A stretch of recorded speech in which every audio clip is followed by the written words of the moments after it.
Rick and Morty just confirmed a major Beth theory. For a show as loosely serialized as Rick and Morty is, the fandom around it is as obsessed with its lore as any other fandom out there. And for good reason too, because this hit animated series has dangled so many tantalizing plot hooks and dropped offhanded remarks over the years about its larger world and the shared history between its characters. It's kind of like finding a buffalo chicken sandwich on a plate in the middle of the woods, just innocuously placed underneath a large box propped up by a seemingly fragile stick. It's alluring, probably a trap, but one that we can't help but walk into because at heart we're all little piggies for canon. We've had revelations about the Council of Ricks, Evil Morty, Space Beth, and Rick's ongoing struggle against the Federation, just to name a few. And Sunday night's episode, Rickternal Friendshine of the Spotless Mort, written by Albro Lundy, continues that grand tradition. The episode itself is a delightful Charlie Kaufman riff into the subconscious mind of Birdperson, one of Rick's best friends and more recently, deadliest enemies. Although exploring the relationship between Rick and Birdperson and normalizing telling your friends you love them is the focus of this episode, our focus today is a seemingly innocuous line of dialogue that has major implications for the series. And while this season has been lighter on Rick and Lordy, last night's episode dropped a megaton truth bomb about Beth so casually, it was like Ozymandias revealing he initiated his master plan 35 minutes ago. However, to talk about this in detail, we do need to spoil what happens in Rickternal Friendshine of the Spotless Mort. So if you're worried about that kind of thing, leave now before you go somewhere that you probably shouldn't. Fine, I'm going in. Suggestion, don't go in. Okay, let's get into it, shall we? So the latest episode of Rick and Morty finds Rick plumbing the depths of Birdperson's subconscious to help find his conscious mind so he can bring his friend back to life. For context, Birdperson was one of Rick's best friends, but their last encounter ended on a particularly sour note, with an epic showdown between a cyborg version of Birdperson and the entire Smith family. So, quick lore dump. Birdperson was seemingly killed during Season 2's The Wedding Squanchers, only to be resurrected by his undercover Federation agent wife Tammy and the Gromflamites as the cyborg Phoenix Person at the end of Season 3's The Rickshank Redemption. Phoenix Person. Is that what we settled on? I thought we all agreed on Cyberbird. Then, as I mentioned, Phoenix Person came home to roost in Season 4's Star Mort Return of the Jedi, leading to his defeat and then winding up in Rick's garage lab, whereupon Rick tries to repair his brainwashed cyborg pal.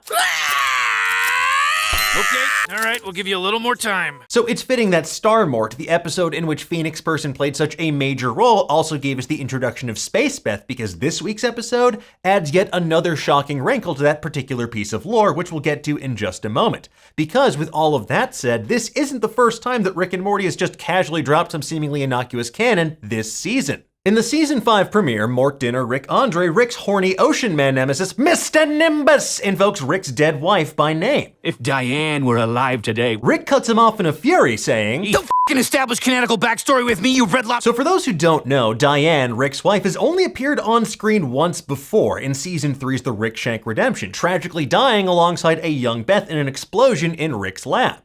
But that was confirmed to be a totally fabricated origin story that Rick designed to trick the Federation into uploading a virus to their ship. Or was it? As Michael Walsh wrote on Nerdist.com following the Season 5 premiere, we see a scene of Rick transferring real Beth's memories into clone Beth, which also includes a shot of a very young Beth hugging a blonde woman, and the character design there is extremely similar to what we saw in the Rickshank Redemption. But we couldn't be certain it wasn't a fake memory that Rick implanted to give clone Beth something positive to latch onto. However, that exchange with Mr. Nimbus in the Season 5 premiere removed any doubts that fans may have had about Diane's existence. But now an exchange between our Rick and a younger Rick inside of Birdperson's subconscious seemingly proves that Rick's totally fabricated origin story wasn't so totally fabricated after all. A key clue comes when our Rick C-137, confirms that his grandson Morty loves Shrek, and the younger Rick has an unexpected retort. You're one of those creeps who moves in with abandoned adult Beth. It's more complicated than that. You live with a version of our dead daughter. Wait a minute. What was that last part? While the episode itself blows past this revelation, we're left reeling and processing the fact that the Beth we thought we knew is not the original Beth. Much like Space Beth, she is also a clone created by Rick after Beth and her mother tragically died. We get another clue to the canonicity of the original Diane and Beth's deaths in this episode as well. Rick C-137 walks into a bar where a younger Rick and Birdperson are in a shootout with different Rick variants. And one of these variants says, "Killing us won't bring her back!" Now, it's unclear which her the variant Rick is talking about here, but the implication is that it's Beth, especially when coupled with the dead daughter revelation. And adding further fuel to this speculative fire is a scene of a younger blue jeans-clad Rick watching Squanchy do stand-up, which matches the character design from the Rick Shank Redemption flashback.